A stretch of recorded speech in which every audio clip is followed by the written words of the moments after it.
On the first day of class, obviously they always hand out syllabuses.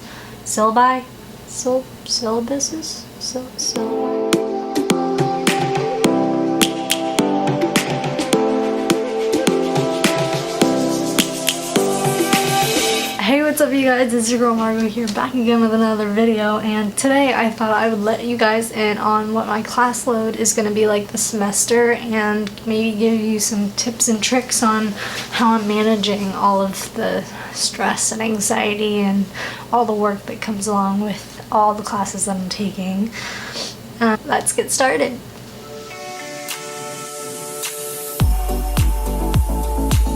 So as some of you guys may know, I am a sustainability major with a business minor, which means this semester my load for classes is a mix of poli-sci and business and environmental classes. I'm taking Intro to Anthropology, which is a fun new course that it's a prerequisite for a lot of the classes that I'm going to have to take. So I'll walk you guys through kind of how I'm able to discern which classes I'm supposed to be taking and how I sort of work with my advisor and all of that. So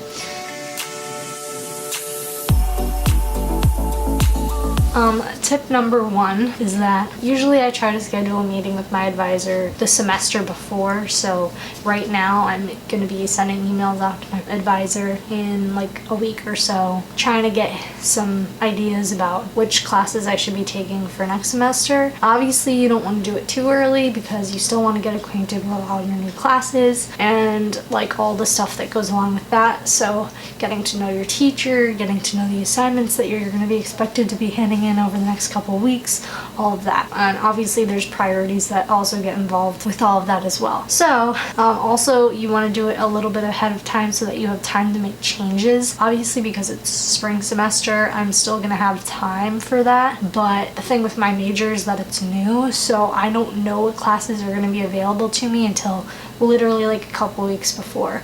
So normally the only people who know that are the advisors. You really have to like get on them and work with them and try to see what's going to be available and what might not be available. This semester I'm taking a lot of prerequisites for classes that I'm going to be needing to take next semester. So that's kind of, you kind of have to go back and forth between prereqs and actual classes that you need in order to fulfill your major requirements. Tip number two is that after I finish setting up all the classes that I'm going to be taking for the next semester, normally as we get closer, usually about the week before classes start, I like to send out an email to whatever professor. If it's new, I normally make it more lengthy. If it's a professor that I've already had before, I normally just, hey, still here, happy to be taking your class. All of that. If it's a new professor, like I said, I normally make it a little bit more lengthy, which usually consists of my name is, this is my major, this is why I'm taking your class, super excited, and these are all the accommodations that I have regarding sitting up front in class, extra time on tests, etc., etc. And those accommodations usually come from my campus accessibility center. I don't know how it may work with any of your campuses and all that, but if you have an accessibility center and you are learning handicapped, I would definitely work with them. I found that sitting up front class is really helpful because it allows me to form a more personal connection with the teacher. Also, sending out emails like makes it so that you're not just another face in the crowd. The teacher actually has a recognition of like, oh, this student sent me an email, they actually want to be there, and it kind of gets you off on the right foot. Tip number three. On the first day of class, obviously they always hand out syllabi,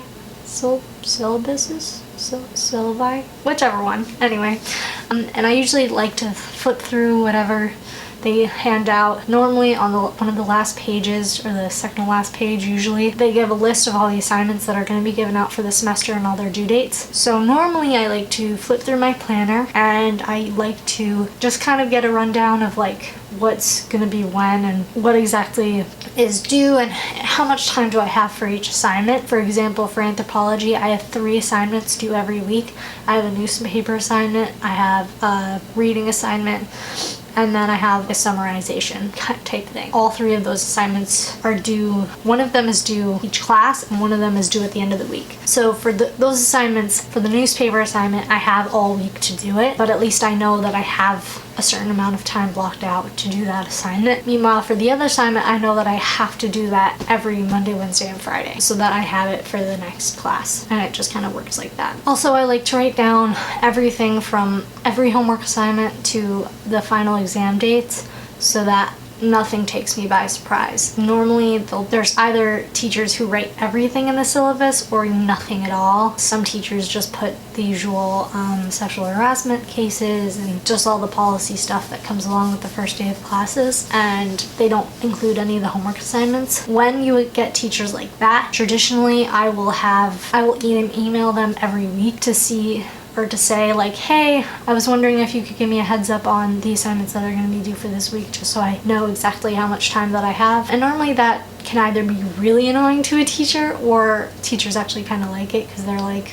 this student is taking initiative, she wants to learn, she wants to find out what's going on. So it can go either way, but that's why the email before class kind of gives them a heads up of who you are and what kind of student you are and what kind of student you want to be in their class. So these are some tips and tricks for you to kind of get off on the right foot. And I know maybe I'm a little bit late because most people have already started school, but it's never too late to kind of get in contact with your teacher. Kind of just saying, hey, I'm a student in your class. I'm really excited for learning whatever you have to teach me, and yeah, just kind of introducing yourself and making sure that you're not just another face in the crowd. I got really lucky because on my campus we have pretty small classes. The biggest class that I have this semester, and I've never had this before, is like 32 kids.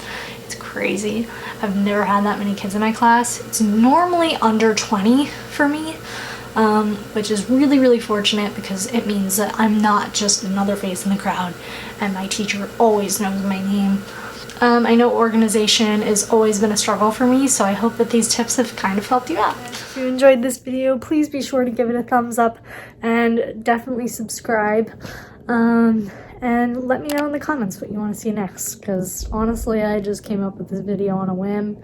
And if you guys gave me some ideas, I would be happy to do them for you. So, yeah, I guess see you next week. Bye.